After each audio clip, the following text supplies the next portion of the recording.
Easy, guys. I put my pants on, just like the rest of you, one leg at a time. Except, once my pants are on, I make gold records. Hey, what's up, vinyl community and everybody out there in YouTube land? It is me once again for another video. I actually made this video yesterday and it had some issues with it, so making it again today. It's actually Saturday. No. Woo! It's actually Monday. And so figured I'd try to get this done and out of the way. See if I can make it shorter. So today, this evening, I'm going to talk about The Boss. People used to say boss when they were describing something that was really cool. Like, those shoulder pads are really boss, man. Look at that perm. That perm is so boss. It's what made me want to become a boss. And no, I'm not talking about Michael Scott, world's best boss. I'm talking about, that's right, Springsteen. So, you know, a few weeks ago, maybe 3 weeks ago, 4 at most, the trailer for the Bruce Springsteen movie came out, starring Jeremy Allen White, I believe is his name. It escapes me all of a sudden. Great actor.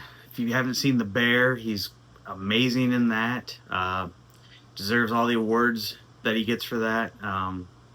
Really, really great. And then he was also in the movie The Iron Claw about the Von Erichs. Loved that movie. Huge wrestling fan, obviously. And now he's going to portray the boss. That's right, Bruce Springsteen. And so the trailer, it had me curious. And, you know, I own one Bruce Springsteen album, probably the one that most people own. Born in the USA. I have a nice OG copy of that. And that's the album I grew up on. But the trailer for the movie really had me kind of... what had me interested is the fact that it didn't really do what most biopics do. And I love a good biopic, especially if it's about an artist that I really enjoy or a person that I'm really interested in. But it had to, you know, it's like started kind of in the middle of his career, or at a point in his career where things were at not necessarily a crossroads, but he was looking at things going, okay, I want to do something different. You know, he had just really had a lot of success off of Born to Run, and he was looking to try something different. And so, you know, what I like to do is I like to do deep dives. I go in head first, I get online, and I start doing research. And that's what I did. Because of that, I bought 2 albums. Because normally when I talk to somebody and ask them, what is your favorite Bruce Springsteen album? These 2 albums are normally what come to or what they say. And the first one I'm going to show is probably his... If it's not his most popular album, because I think Born in the USA probably is, it's definitely his second most popular album, and that would be Born to Run. Now this is a 2015 reissue. The reason I went with this is because finding a really nice clean OG copy, almost impossible to find. They're always tattered, torn up, the covers look like crap. You know, and with a white cover, you're never going to get a nice clean white cover. But they're normally ripped and they're missing, you know, something, and, you know, they just don't look good. And the records themselves are never really nice and clean and pristine. And when I was doing research about this one, as you can tell by the hype sticker here, it says, Born to Run, the landmark album, includes Born to Run, Thunder Road, Backstreet's Jungleland, remastered from the original source tapes, faithful recreation of original LP packaging. I thought, well, that's cool. And this was cut by Chris Bellman. And every album I've ever gotten that was cut by Chris Bellman, whether it's the Tom Petty records, my Eric Clapton records, some other records too, have always sounded really good. And so I was like, you know what, I'm going to go with that. And I picked this up from Plaid Room Records, actually. Actually, both of these I picked up from Plaid Room. Love Plaid Room. But I actually didn't pick it up from their website. I picked it up from their Discogs page, because their Discogs page is actually kind of neat, because you can, or they post stuff on there that isn't on their website. And I'm guessing it's just back stock, or stock that they've had for a while that they don't want to put on their website. And this was one of the things. So picked this up from there. And yeah, I mean, this record came out in 1975. It's celebrating its 50th anniversary this year. And this is really the album that kind of catapulted him into fame, obviously. You know, he had 2 albums before this, had very limited, moderate success. But this one really kind of showcased him as who he is, you know, like a big time rock and roller songwriter. You know, coming out with Thunder Road, the opening track.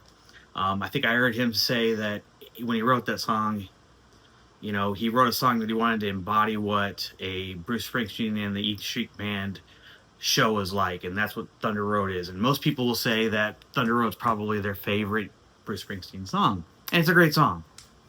Then 10th Avenue Freeze Out, great song as well. Backstreets is another good one. Then side 2 starts with Born to Run. Obviously that song, hear it on the radio constantly. Great, just boom, in your face rock and roll song. The only thing I will say about that song, and I don't know if it's this pressing and the digital, you know, streaming and all that stuff, but every copy I've ever heard of that always sounds very pulled back, not very punchy. And I don't know if it's just the way the song was recorded, or if it's just, you know, maybe somebody that has an OG copy can tell me, but it just feels like it's being held back from what it should be, because it's a very in-your-face, boom, powerful song, you know, thunderous drums and guitar and all that kind of stuff, and I just feel like it's being not being able to let loose like it should be. And then the album ends with Jungle Land as well, which is another great song. And She's the One too. I really love that song as well. So yeah, great album. Really catapulted them into success, and you know, they started playing big arenas and all that kind of stuff, going on a world tour. Great album. But the movie from the trailer starts to take place when he recorded this album. That's right, Nebraska. This album, I streamed it before I bought it, and I gotta say, I really love this album. This album is just him, his guitar, 4-track tape, I believe, and a harmonica that he's playing as well. Stripped down, and these songs are just very Dylan-esque, you could say. Very Bob Dylan.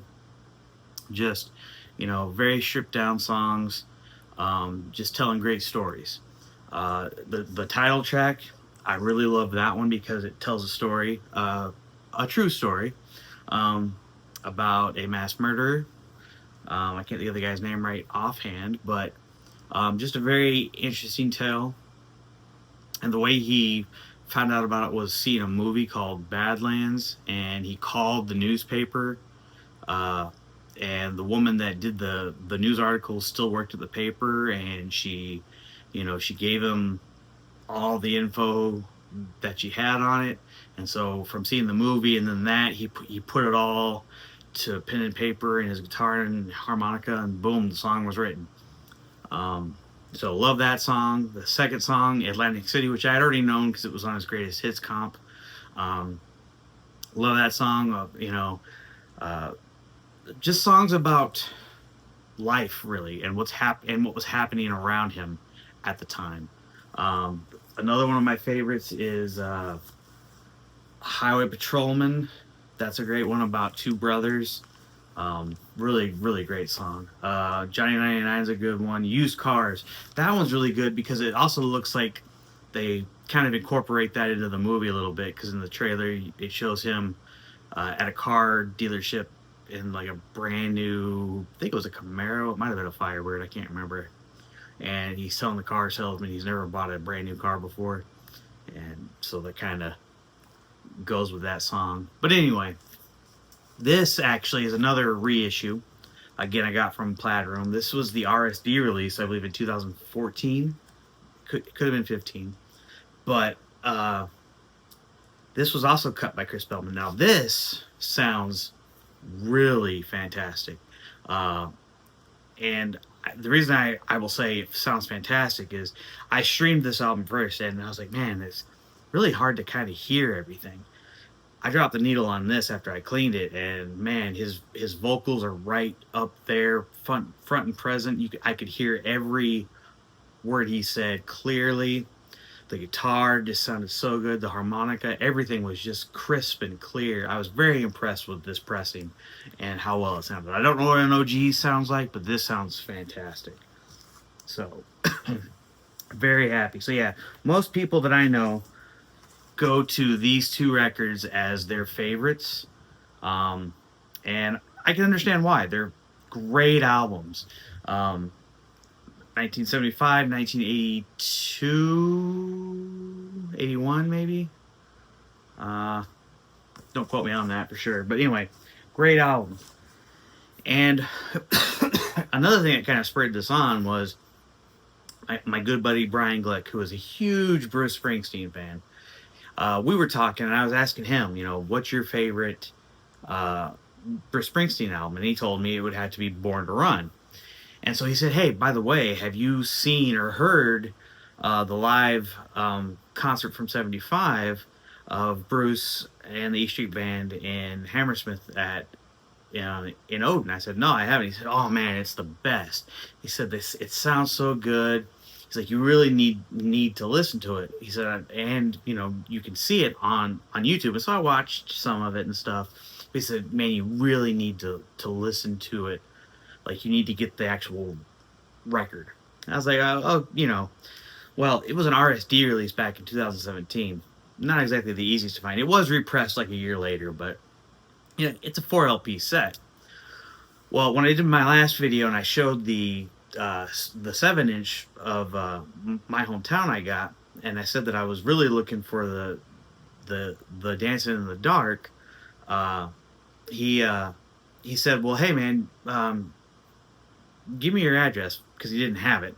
Even though he came out here, he didn't actually have my address. He said, and that way if I find it, I can send it to you. I was like, sure, of course. He's like, now this is your real address. I want to make sure that if I send you something, I'm like, yeah, of course it's my real address. Just not thinking anything about it. Well, Saturday, right before I go to bed, my wife's like, did you see your record on the table? I'm like, what are you talking about? She's like, yeah, you got a record in the mail. I'm like, I didn't order anything. I know when I order stuff. I'm like, I didn't order anything. It's like, well, you got a record.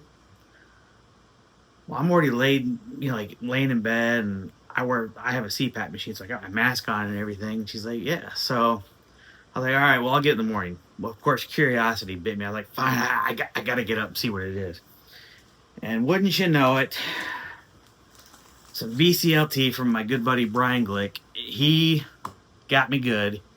He ordered the Bruce Springsteen and the E Street Band live at Hammersmith Odin, London, 1975. And I've only listened to a little bit of this so far, and I gotta say, this thing sounds great. I cleaned all 4 discs, and I mean, this is, like I said, first time ever on vinyl, record store day. They only did 3,000 of these. This is number 714. So I don't know where he found this at, but it was brand new, sealed. And the set list on this. So this was during the Born to Run, the Born to Run tour. I mean, it opens with Thunder Road, goes straight into 10th Avenue Freeze Out. It's got the E Street Shuffle on, which I love that one. So a lot of stuff from Born to Run, of course. It's got Rosalita, which is on his second album. The Detroit Medley, which I'm looking forward to hearing that, because I don't know what that is. But what I've heard of it so far, which is just side 1 and 2, sounds fantastic. The clarity for a live recording back in 75, really, really good. This was also cut by Chris Bellman. So Bellman's done a good job with these. I know MoFi did the first 2 records already. But I don't know. I mean, I didn't hear the first 2 records. And you know, with the 50th anniversary of Born to Run, I don't know if there's going to be a special release of that. We'll see. But Brian, thank you so much, my friend. You got me on this one. I was not expecting this. So awesome VCLT. I do appreciate it. I look forward to listening to the rest of it. Anyway, guys, went longer than I was wanting to, but thanks for watching. If you would, leave me a old thumbs up. Hit that like and subscribe button, all that good stuff. I appreciate it. And hey, let me know what your favorite Bruce Springsteen album is. Let me know what your favorite Bruce Springsteen song is. And let me know what you think of these two albums. And if you have that live album, let me know what you think of it as well. But until next time, I will catch you later, and hope to catch you on the next one as well. Thanks. Bye.